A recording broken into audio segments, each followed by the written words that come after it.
Que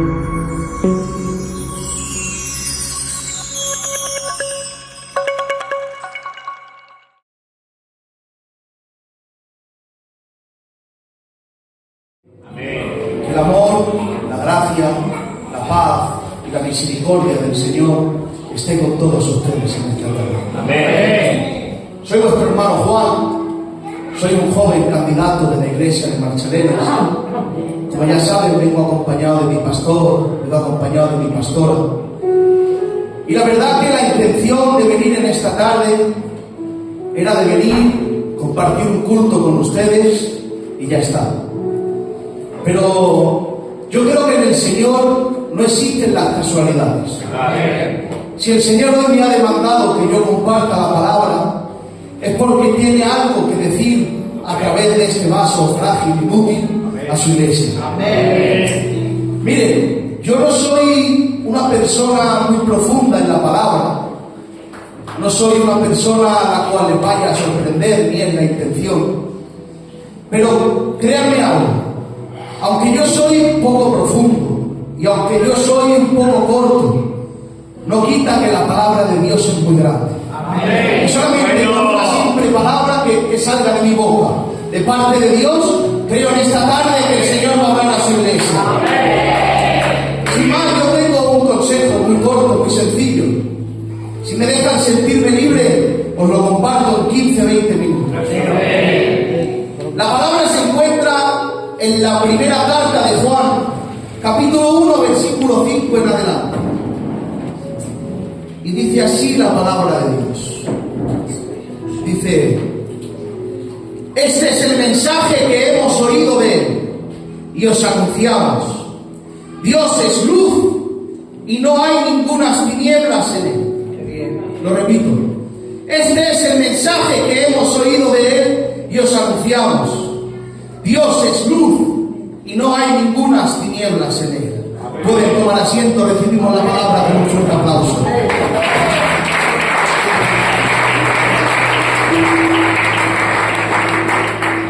Rogaría por favor al pastor que me presente delante de usted. Dios poderoso y Señor,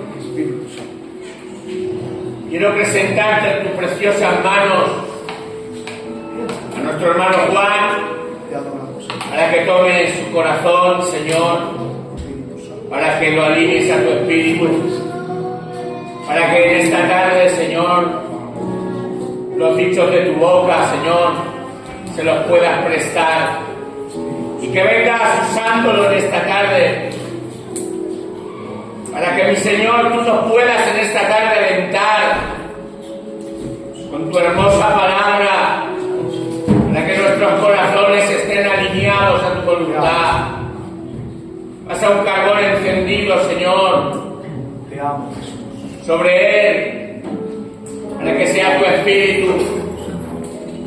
Toma el absoluto control y el dominio, Dios mío, en esta tarde, para que tu palabra sea glorificada, para que tu palabra, Señor, sea sobre tu iglesia, para que tu iglesia sea calafateada por dentro y por fuera, Señor, y podamos decir hoy que tú nos has hablado en el nombre de Jesús.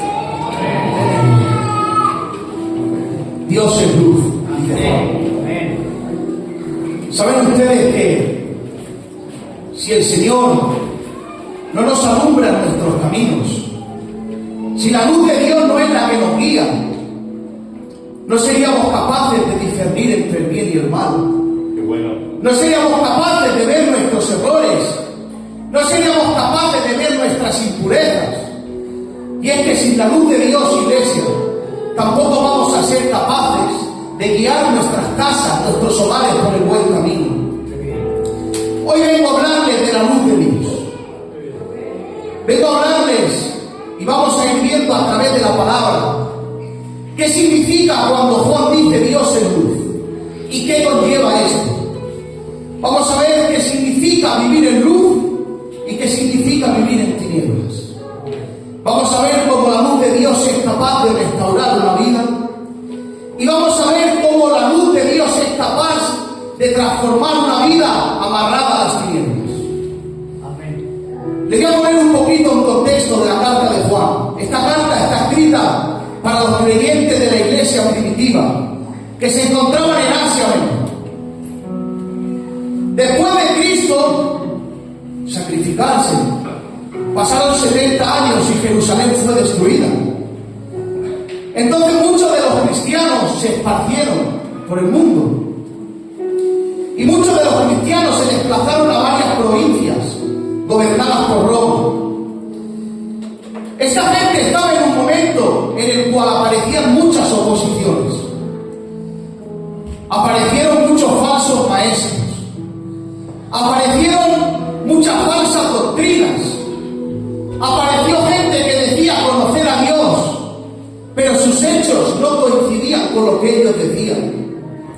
Porque déjenme decirles algo con todo el amor del mundo. Muchas veces decimos yo soy cristiano. Muchas veces decimos yo amo al Señor. Pero nuestros hechos no nos acompañan. Porque dijo el Señor una vez: vosotros sois la luz del mundo. Así alumbre vuestra luz delante de los hombres, para que vean vuestras buenas obras y glorifiquen a vuestro Padre que está en los cielos.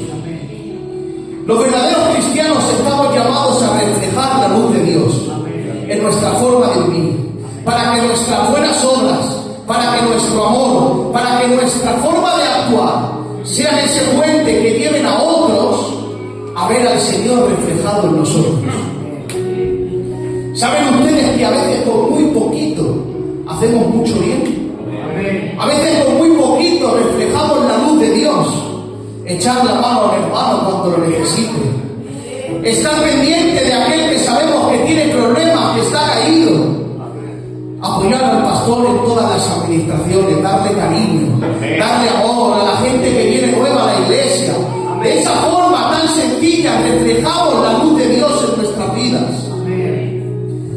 ¿Saben ustedes que cuando Juan dice Dios es luz, está queriendo decir que Dios es santo, que Dios no tiene mancha?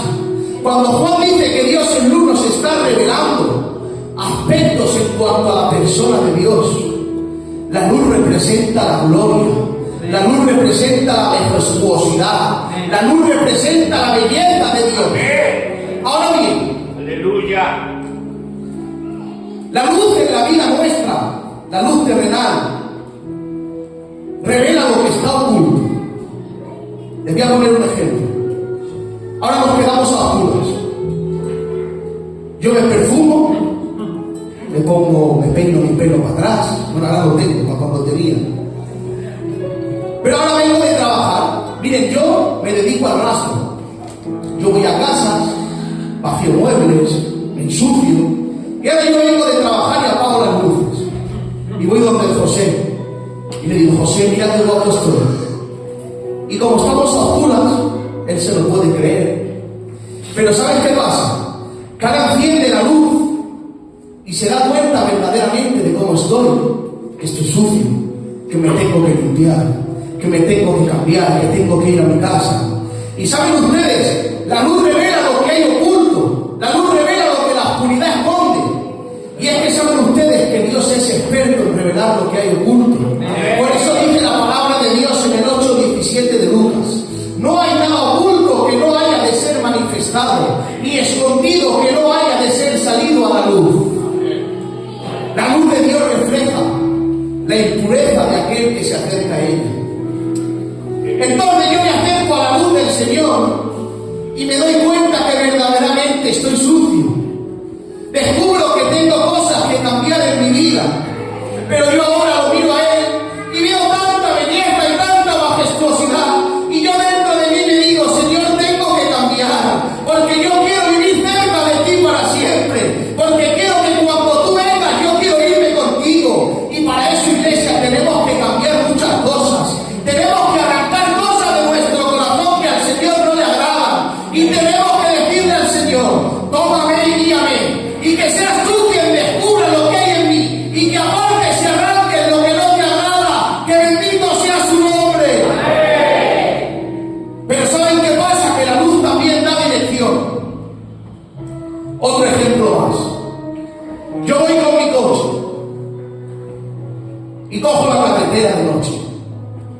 Si no enciendo las luces, no voy a llegar al destino que tengo que ir.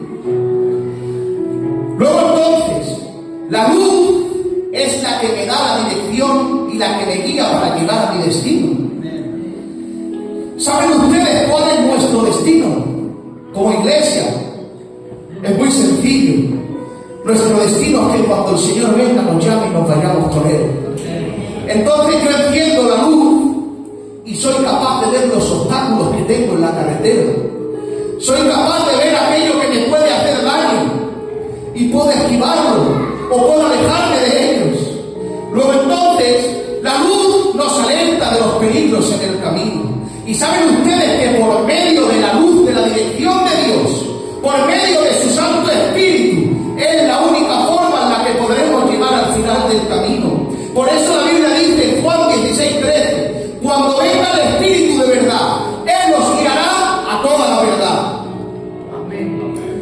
El Espíritu Santo será esa lámpara que nos guíe por el camino. No hay otra luz que nos lleve a lo correcto, iglesia del Señor. Ni la luz de la autosuficiencia, ni ninguna otra luz del mundo, solamente la luz de Dios. Llegados hasta este punto, tenemos algunas ideas sobre lo que se refiere cuando dice Dios es luz. La luz nos guía para llegar a nuestro destino. La luz descubre lo que la oscuridad esconde y la luz nos alerta de los obstáculos. Vamos a avanzar un poquito más. Hemos hablado que es andar en luz.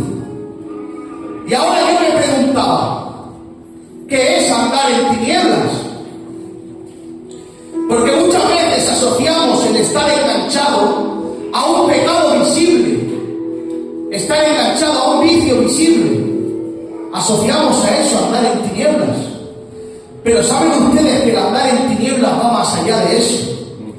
El andar en tinieblas es desobedecer la palabra de Dios. Y déjame decirte algo. Hay quienes la desobedecen y se les ve a simple vista, pero hay quienes la desobedecen y no se les ve. Ahora imagínense, ustedes no me conocen. Yo bajo al culto, aparentemente no tengo ningún pecado. Bajo al culto levanto las manos, canto alabanza, solo en voz alta. Pero luego resulta que soy el primero en criticar a un hermano que ha caído. Luego resulta que soy el primero en echar piedra encima de mi hermano o de mi hermana. Luego resulta que soy el primero en oponerme a cualquier cosa que haga el pastor porque no me gusta. Pero ¿saben ustedes? El Señor dice algo en Jeremías 17:10. Yo Jehová que escudriño la mente, que pruebo el corazón para dar a cada uno según su camino. Iglesia, delante del Señor estamos descubiertos. Delante de Dios no podemos ocultar nada. Estamos desvestidos. Delante de su luz ya no hay fachadas. Delante de su luz ya no hay religiosidad. Él escudriña las mentes. Él conoce lo más profundo de tu corazón. Creo que es tiempo que se aparte de las fachadas. Vida una vida verdadera a la luz de Dios. Creo que es tiempo que el pecado empiece a doler. Creo que es tiempo de apartarnos y de elevar un poquito el nivel a la lámpara celestial. Creo que es tiempo de elevar nuestra adoración y que cuando el Señor venga, la lámpara de nuestra vida, la lámpara de nosotros, esté rebosando de aceite. Amén. Para marcharnos nuestro amado en el nombre del Señor. Amén. Aleluya. Está aquí el Señor. Amén. Cierto a Dios. Aleluya. Dice el apóstol Pablo, los frutos de la carne son los celos, la ira, la contienda, los pleitos. Y ahora nosotros, como hijos de Dios, debemos de revelar, debemos de reflejar el amor, la gracia, el perdón, pero no solo a ratos, sino en todo momento y a toda hora. Pero no solamente con las personas que a mí me convienen, sino con todo el mundo. Tenemos que dar verdaderos frutos de cristianos.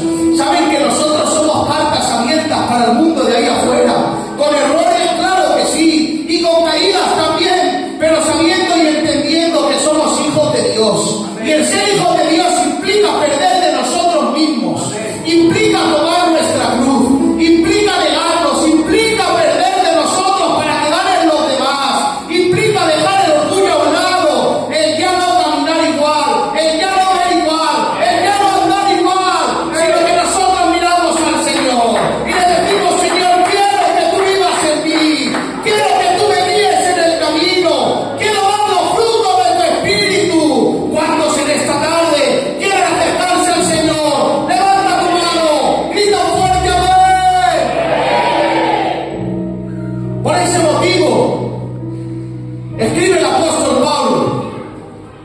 Los frutos del Espíritu son amor, gozo, paz, paciencia, benignidad, bondad, fe, mansedumbre y templanza.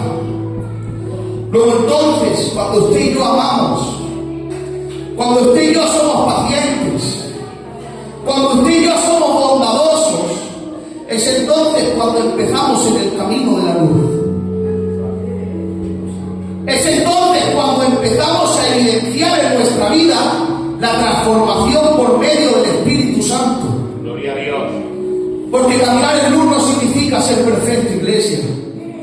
Caminar en luz significa que con mis errores y con mis caídas sigo estando pendiente del Señor.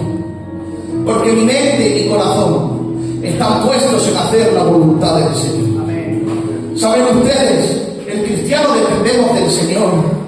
El cristiano día a día tiene que querer ser mejor. El cristiano día a día tiene que querer y anhelar ser transformado diariamente y darle el primer lugar al Señor. Que bendito sea su nombre.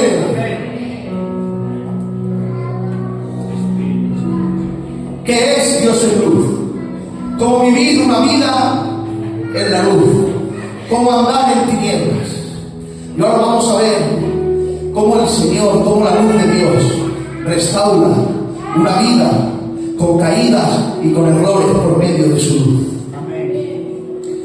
Hubo un hombre, Simón, hijo de Jonás, una de las personas más problemáticas que vemos en la Biblia, una de las personas que más caídas tuvo, pero Pedro marcaba la diferencia en algo, y es que después de cada caída que tuvo, supo agarrar la mano del Señor para levantarse.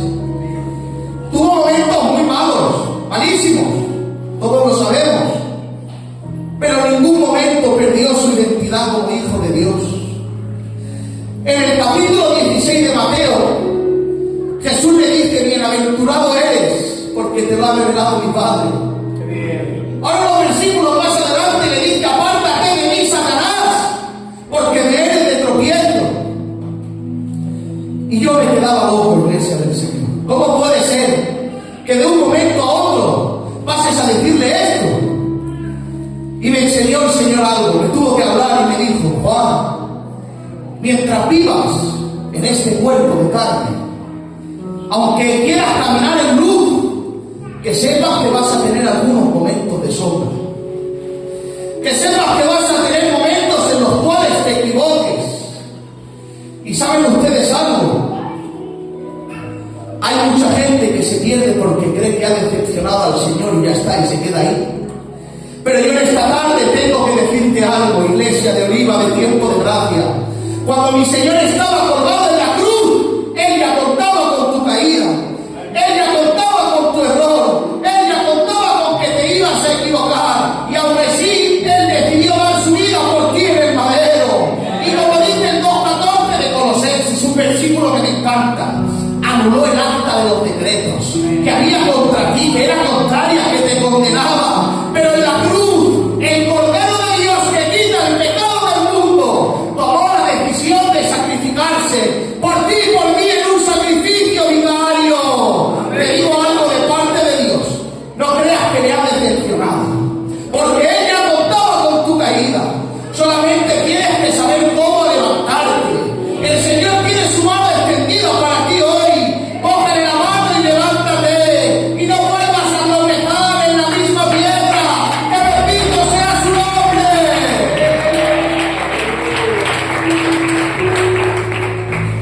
Gloria a Dios. Creo que tengo 10 minutos más, ¿me aguantáis?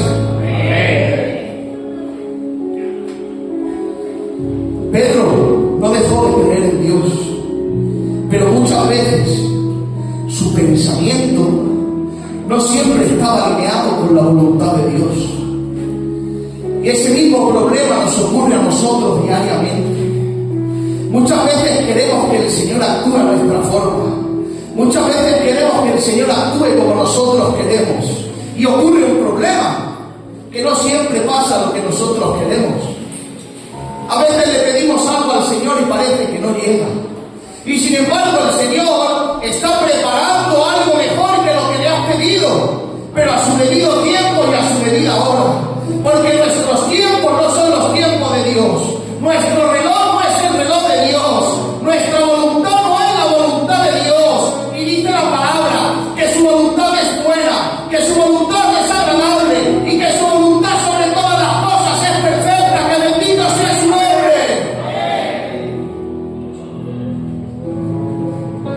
Y claro, Pedro, con cada caída que tuvo, el Señor le fue moldeando. El Señor le fue capacitando. Y después de cada caída que Pedro tenía, venía una restauración de parte de Dios.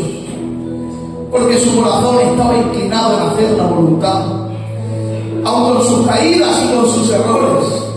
Aún negándole a Cristo. Aun siéndole de tropiezo. Pero cada día Pedro fue siendo mejor. Hasta en el punto que, según dice la historia, como muchos ya saben, acabó muerto, crucificado boca abajo. Porque decía que no era digno de morir como Jesús. Iglesia, déjate moldear por Dios. No le pongas oposición. No le pongas barreras. Deja que Él tome tu persona. Que sepas que lo que ahora ves imposible, en la mano de Dios el día de mañana verás cómo llega. Y aquí podemos ver cómo la luz de Dios fue restaurando poco a poco a Pedro. Cómo la luz de Dios restauró su vida. Porque cuando dejas que el Señor te trate, cuando dejas que el Señor tome el control, nada ni nadie te va a apartar de que Dios cumpla su propósito en ti. Hubo otro hombre que vivió gran parte de su vida pensando que caminaba en la luz, pensando que estaba haciendo lo correcto, cuando en realidad había cogido la directa hacia las tinieblas. Dice la Biblia que aún respiraba amenazas y muerte sobre los discípulos del Señor. Y pensando que iba en el camino correcto, siguió haciendo un viaje hacia Damasco. Y entonces se encontró con una luz. Dice la Biblia que repentinamente le rodeó una luz de resplandor del cielo. Y este hombre cayó al suelo. Ya se había encontrado con la luz. Y una voz le dijo: Saulo, ¿por qué me persigues? Y en ese mismo instante Saulo quedó ciego. Los ojos de Saulo fueron cerrados carnalmente, pero al mismo tiempo los ojos de su espíritu, los ojos de su entendimiento fueron abiertos. Y en ese mismo instante respondió y le dijo: ¿Quién eres, Señor? Y aquí me tengo que parar 30 segundos. Ahora en nuestro vocabulario del día a día, decir Señor es muy sencillo. Se lo decimos a todo el mundo, pero antiguamente no.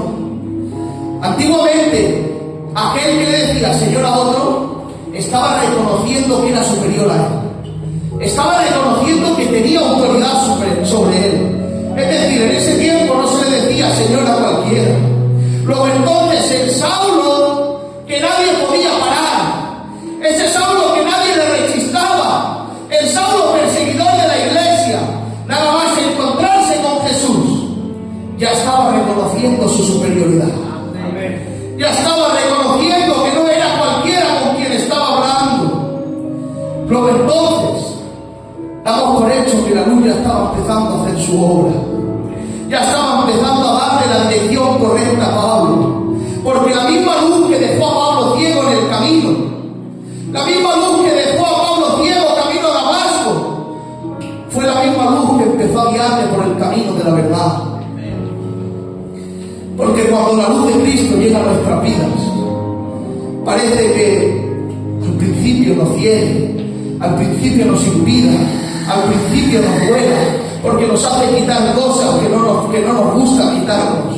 Pero que no te preocupes, iglesia, que tengo una palabra para ti hoy, que si Cristo ha derribado algo en tu vida, que si Cristo ha derribado algo en tu casa, es para que Dios trate, para que Dios toque, para que Dios entre, porque si Dios no te derriba primero, no te puede levantar.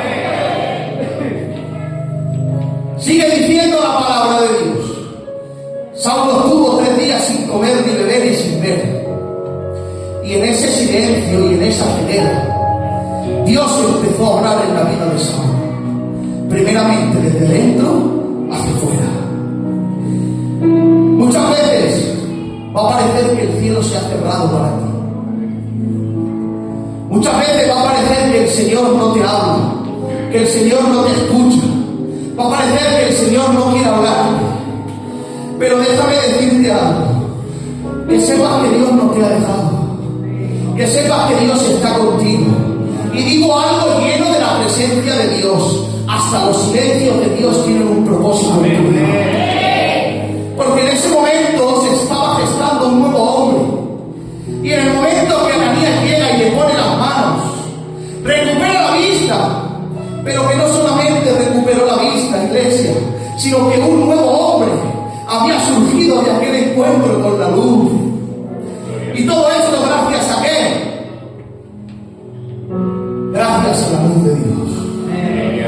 Porque la luz de Cristo no solamente descubre lo que está oculto. La luz de Cristo no solamente te guía.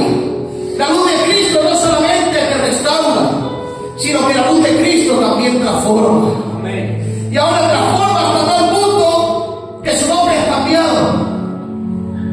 Ya no Saulo, ahora es Pablo. Aquel perseguidor de la iglesia ahora es perseguido por amor a Dios. Aquel que asolaba la iglesia expandió el evangelio a casi todo el pueblo gentil. Aquel que blasfemaba contra Dios iba a escribir 3 epístolas de la Biblia. El enemigo ahora era siervo. El injuriador ahora predicaba la palabra de Dios. Porque déjenme decirle algo: todo aquel que es tratado por Dios ya nunca jamás vuelve a ser el mismo. El problema es que hoy en día hay gente que quiere poco trato con el Señor, y sin trato no hay transformación. En esta tarde, iglesia de Dios, te animo, me animo a mí también a tratar más con el Señor en la intimidad, a confiar en los silencios del Señor, a seguir orando, a seguir esperando en el Señor, porque en el momento que menos esperes, verás como la luz de Dios, sin tú darte cuenta, te va a transformar primeramente desde dentro hacia afuera. Voy a terminar ya, me quedan 3 minutos, pero no me quiero terminar sin dar esto. La luz le transforma hasta tal punto que ese hombre que odiaba el evangelio, ese hombre que mató a muchos cristianos, unos años más tarde, preso en la cárcel, en un encierro domiciliario, es capaz de escribir algo. Filipenses 3:5. Circuncidado al 8º día, del linaje de Israel, de la tribu de Benjamín, hebreo de hebreos, en cuanto a la ley fariseo, en cuanto a celo perseguidor de la iglesia, en cuanto a la justicia que es en la ley, irreprensible. Pero cuantas cosas eran para mí ganancia, las he estimado como pérdida por amor de Cristo. Y dice: y ciertamente aún estimo todas las cosas como pérdida, por la excelencia del conocimiento de Cristo Jesús mi Señor. Y dice: por amor del cual lo he perdido todo, y lo tengo por basura para ganar a Cristo. Amén. Lo que el mundo pueda ofrecerte puede parecer bonito. Puede ser que sea un fruto que sea bueno para tus ojos, pero por dentro lleva ruina. Pablo, un hombre admirado en todo el pueblo, criado a los pies de Gamaliel, pero sin embargo, aunque su vida en el mundo parecía buena, cuando conoce a Cristo, valora su vida como basura. En otras palabras, Pablo estaba diciendo: vivía confiado con lo que el mundo me ofrecía. Vivía confiado en todo cuanto tenía, en todo cuanto antes para mí era valioso, en todo lo que yo me esforcé para conseguir, pero ahora no me importa nada. Cuando me encontré con aquella luz en el camino, me di cuenta de que todo lo que tenía era basura. Todo dejó de tener sentido cuando Dios apareció, cuando nombró por mi nombre, cuando Ananías vino y me puso las manos y me devolvió la vista. Pablo ya no veía igual, ya no hablaba igual que antes. Nada tenía valor para él, nada era valioso para él, nada le llenaba, solamente predicar su palabra, solamente estar en su presencia. Y saben ustedes que Pablo que dice: desde ese momento que mi vida tuvo un encuentro con esa luz, con Cristo estoy juntamente crucificado. Y ya no vivo yo, más Cristo vive en mí. ¡Aleluya! Ya no vivo yo, más Cristo vive en mí. ¡Aleluya! te das cuenta de que nada tiene valor, de que nada tiene sentido. Cuando su luz llega a tu vida, el mundo conjuntamente con todo lo que ofrece se apaga, ya no tiene sentido. Y entonces es cuando tu corazón entiende algo, que dejarlo todo por amor a Él ya no es pérdida, es ganancia. Apláudele al Señor. Aleluya. A Él sea la gloria, a Él sea la honra, a Él sea la alabanza. Iglesia, esto es lo que tenía para vosotros. Espero haberos hecho bien. Si alguna palabra, si cualquier cosa que haya podido decir no te ha sentado bien, te pido perdón desde aquí. Tómalo como una cosa mía. Pero todo lo que te haya podido hacer bien, cree que Dios es el que está hablando. Un aplauso y que el Señor nos bendiga.